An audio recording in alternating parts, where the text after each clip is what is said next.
लेकिन जैसे जैसे ये सीन आगे बढ़ता है, लोगों को नायिका से ज्यादा नायक चोट करता दिखता है। नायक के शर्ट के ऊपरी बटन खुले हैं। ऐसे में वो नायिका से बहुत ज्यादा खतरनाक, बहुत ज्यादा घातक नजर आता है। लोगों को ये बात बहुत परेशान करती है। ये सीन उनके जहन में जैसे चस्पा हो जाता है। कहा जाता है कि इसके पहले लोगों ने ऐसा नायक और ऐसी नायिका नहीं देखे थे। रात नशीली मस्त समा है।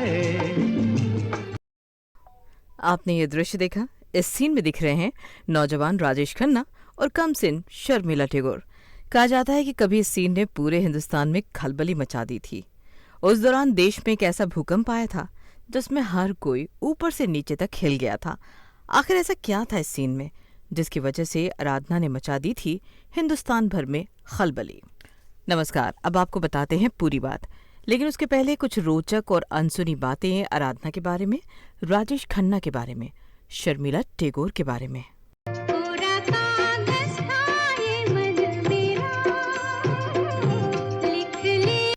आराधना बनाई थी शक्ति सामंत ने, वही शक्ति सामंत जिन्होंने एक जमाने में इंसान जाग उठा बनाई थी,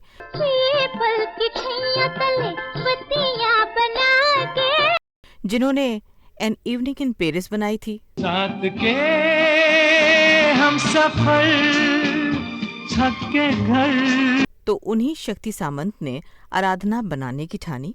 कहा जाता है कि आराधना के लिए राजेश खन्ना शक्ति सामंत की पहली पसंद नहीं थे। वो इस फिल्म में शम्मी कपूर को लेना चाहते थे। फिल्म की रूपरेखा भी शम्मी कपूर को ध्यान में रखकर ही बनाई गई थी, लेकिन उस समय शम्मी कपूर की पत्नी गीता बाली का निधन हो गया था। शम्मी कपूर गम में डूबे हुए थे, इसीलिए उन्होंने ये फिल्म करने से मना कर दिया। इसके बाद ये फिल्म ऑफर की गई राजेश खन्ना को।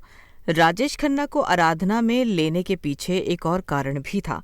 दरअसल राजेश खन्ना फिल्मों में एक कॉन्टेस्ट के जरिए आए थे और उस कॉन्टेस्ट में शक्ति सामंत भी एक जज थे। जब राजेश खन्ना ने कॉन्टेस्ट जीत लिया तो नैतिक रूप से शक्ति सामंत राजेश खन्ना को अपनी फिल्म में लेने के लिए बाध्य हो गए। फीस पहले ही तय थी 35,000 रुपए। शक्ति सामंत ने हीरोइन के लिए अपर्णा सेन से बात की, लेकिन बात नहीं बनी। वैसे भी शक्ति सामंत को आराधना के लिए कोई नई हीरोइन चाहिए थी, क्योंकि हीरो नया था। फिर किसी ने शर्मिला टैगोर के बारे में उन्हें बताया और बात बन गई।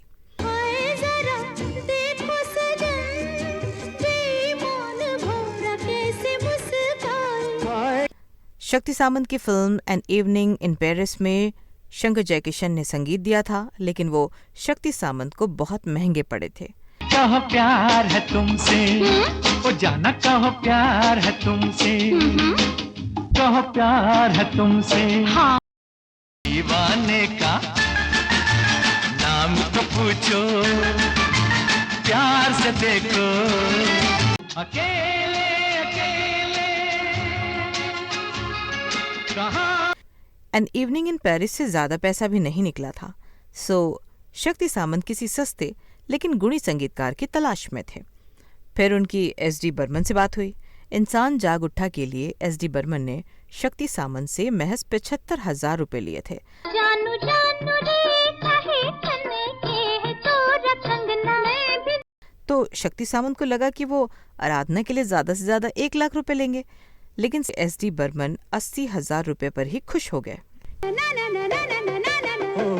बागों में बहार है।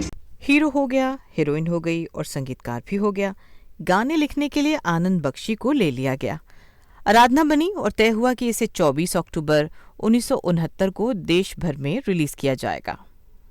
लेकिन किसी वजह से ये फिल्म नवंबर में रिलीज हुई और पश्चिम बंगाल में तो जनवरी 1970 में।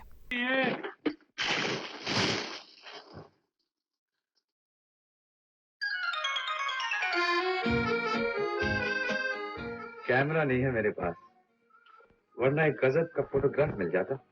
जी, मैं पानी की चोट तो बर्दाश्त कर गया, लेकिन ये बाल्टी फेंक कर मारी तो। आराधना जब रिलीज हुई और लोगों ने इसे देखा तो जैसे देश भर में भूकंप आ गया।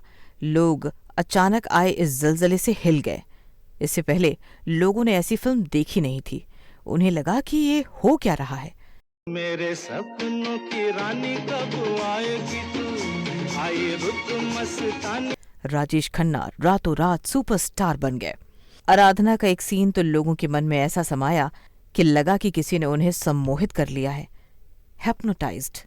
ये सीन है ये।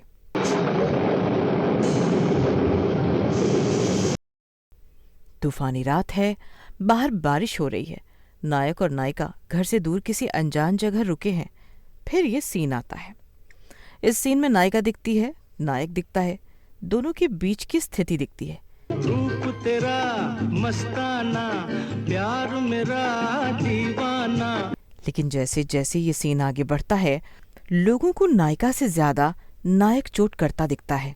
नायक के शर्ट के ऊपरी बटन खुले हैं।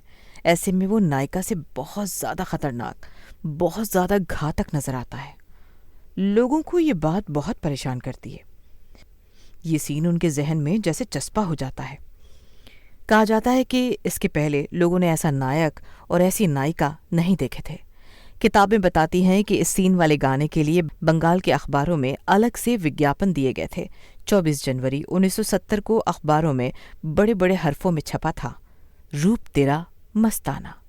साथ में छपी थी 24 जनवरी की तारीख।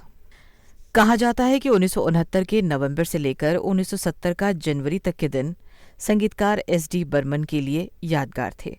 आराधना के रिलीज होने के बाद उन्हें कोलकाता निमंत्रित किया गया था, जिसे तब कलकत्ता कहा जाता था। उस दौरान वो शहर में जहां भी जाते, लोग आराधना के गानों के रिकॉर्ड के कवर लिए उनका इंतजार कर रहे होते और उनसे कवर पर ऑटोग्राफ देने का आग्रह करते।